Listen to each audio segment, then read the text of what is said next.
And I'm now joined in studio by the BBC's Dingi Daba, Jonah Buyoya. Jonah, why is this waterway so critical? Well, it's very critical, Wahiga. The Strait of Hormuz is the world's most critical oil shipping route, and this narrow waterway between Iran and Oman carries more than 20 million barrels of oil every day, and that is about a fifth of the global oil supply that is worth around 600 billion United States dollars annually.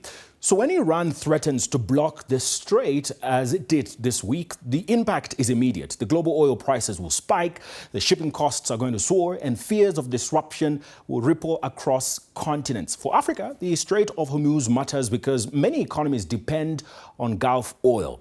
In East Africa, for example, about 77% of the region's oil imports are from the Gulf in 2025, with Saudi Arabia, Oman, the United Arab Emirates and Kuwait accounting for more than 95% of that flow. Southern Africa, on the other hand, these countries also source significant volumes from Saudi Arabia and the UAE, while North African nations like Morocco and Egypt remain vulnerable to disruptions.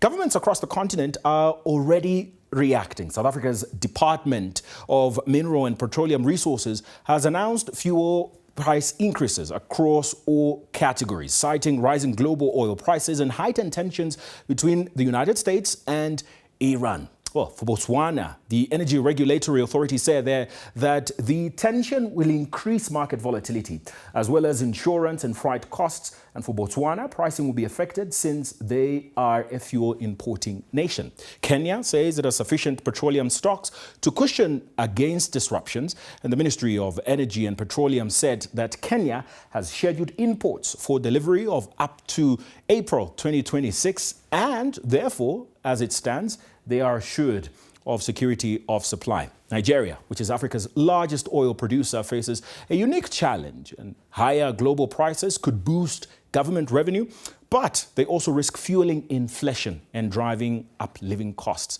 Across the continent, experts are warning that the situation could push transport costs, increase food prices, and put further pressure on already fragile currencies.